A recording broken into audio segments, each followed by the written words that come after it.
Baker with Baker DMM, and this is our video digest newsletter. Topic of today's newsletter is going to be your legacy to the world. And before we jump into our discussion, I want to read you a quote.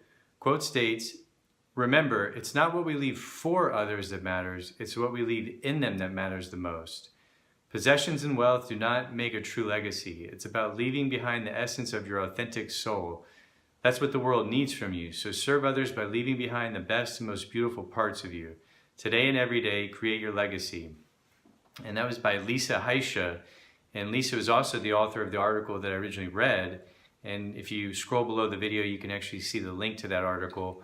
But I thought it was a nice topic to discuss in regarding our financial matters, because when we get too distracted from the day-to-day grind of life, we're bombarded by news and media and radio and TV and social media and a million and one other things, we tend to get caught up in the grind, particularly us that are kind of, in that middle class. We do kind of well, but then we got to grind it. We got to go to work for 50, 60, 70 hours a week, and then you have a family and you have kids, and just so many people are just stressed to the max, and they're constantly being pulled in a million and one directions. It's very easy to forget, the wonderful and more meaningful things of life. And we all need a reminder about that. And that's what this article goes into. I mean, we want to be focused on wealth, and all of us want to do the best we can and save money. And as we progress through life, we get to the end of our life, and we've had our family and we've got our grandkids, and now we're going to leave everybody our legacy, our estate. And after we pass away, that the estate will be distributed to our loved ones. And that's important, and if you can do that and pull that off, that's an awesome thing, and hopefully all of us can do that. But even more importantly is the legacy that's non-financial. Again, what this article talks about, and Lisa goes into really two ways. We can leave a positive legacy or a negative one, and she goes through a couple of examples. One of them being Oprah Winfrey, which pretty much most of you watching this video have probably heard of Oprah Winfrey, and how Oprah has left such a positive impact and has been such a positive influence on society and culture and just really all over the world through her television shows and all of her programs. She's introduced the world to so many wonderful thinkers of our time. One in particular is Eckhart Tolle. And then in the same article, she goes on to another person who she doesn't name, but that person left much more of a negative legacy, a lot of different family issues and substance abuse issues, and unfortunately it's just a sad story of someone that didn't live really fully up to their potential, for a million and one reasons. And it's just, the article is a reminder to say, hey, look, just try to leave the world in a little bit better place than when you got here. And if everybody could take that collective approach, it would just, it would be really incredible. And just, our minds and our brains probably can't even comprehend what the world would be like if every single human being, took that approach. Now, at that said, we are humans, and we're far from perfect, and we all have our moments, and we all have our days, and we all have our times where we're not on our game, where we have a momentary lapse of reason, and we're not living in the moment, we're not present, we're not centered, we're not balanced, and we, as Eckhart Tolle would say, we lose it, and we become unhinged, we become unglued, and we snap at people, we snap at our loved ones, our wives, our girlfriends, our boyfriends, our husbands, our kids, and our friends, and the poor cashier at the grocery store, or whoever else it could be. We have our moments, but the key is always coming back and having that, and really embodying and living and breathing and truly being, realizing that we are all one. We're all in this together. We're all one. We come from one. We're all one breath. We're all from the same energy. We're all from the same matter.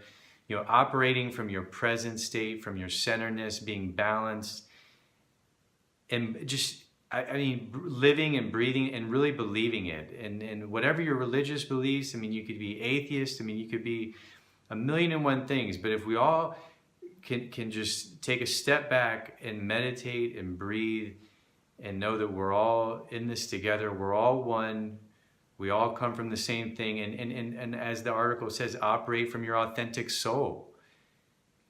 and realize that in the end, from a financial perspective, that's not everything in this world.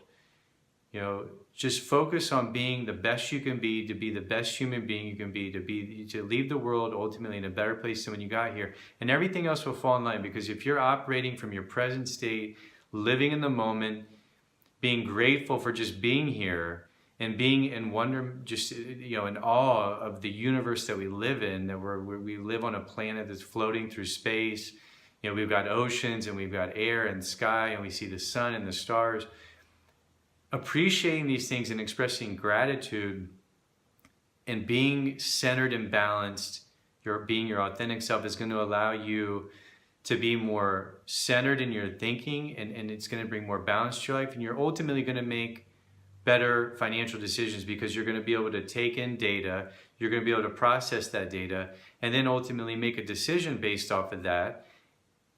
And by doing that from an authentic, centered, balanced position, you're going to greatly increase your chances of improving your financial position, and get away from the overthinking and trying to keep up with your family or your friends or your neighbors and whatever what everybody else is doing, whatever they bought, whatever new car or new house or new clothes, watching the news, the social media, celebrities and athletes and entertainers. Not that these people are bad or that we shouldn't, but keep it all in perspective and keep the balance there, and just don't get so caught up in all these other things that are going on in the world. Focus on your game, focus on your mission, your purpose, you know, and just being, you know, one here, you know, being one breath, you know, focusing on your breath, staying here, present in the now. Don't go back too far in the past. Don't reflect too much. Don't ruminate too much on the past, and don't think too much into the future. You want to think forward, but live in the moment. It's just like our slogan says right behind me: think forward, but live in the moment. And go through this article, and it's a great article, and I think it'll maybe open your eyes and maybe your mind to some different ways of thinking. And ultimately, again, it's just, you know, we tend to get distracted by all these things outside of us. You know, a lot of materialistic things. You know, I think a lot of times we're scared into financial affairs, and it just constantly makes people worry about money. I hear it every day. Somebody's worrying about money. It's not the end of the world. You can't take it with you. Of course, we all want to leave a legacy to someone, particularly financial, but even more important is what you're leaving from within you, what you're leaving from an internal, you know, your soul, your authentic soul, and being, you know, just a good human being, and trying to leave the world a little bit better place than when you got here. And ultimately, the financial side of that's going to come, and you'll improve your financial position to the best you can. And when you get to the end of your life, you're going to be proud and happy that you did the best you can and made the most out of your life. And really, that is priceless. You can't take that, you know, I mean, that you can't buy that. So hopefully this video will get you to start thinking about those things. So if you found this video interesting or helpful, please feel free to share it on all of your social media channels. This could be your family, your friends, whoever you think might benefit from viewing the information. If you ever have a question you'd like for me to answer in one of our videos, go to our website, www.bakerdmm.com. Scroll to the bottom, fill out your information, write a few sentences, and we'll try to answer that question in one of our upcoming newsletters. And if you ever like to get my help personally directly, go to our website. At the top of the page, we have our phone number, as well as a request an appointment button. And if you'd like to book a phone consulting session, scroll to the bottom of the page, click on the PayPal button, enter your information. And with any of these options, I'll be in touch with you in 24 to 48 hours to confirm and schedule our appointment. And until then, I will talk to you all soon.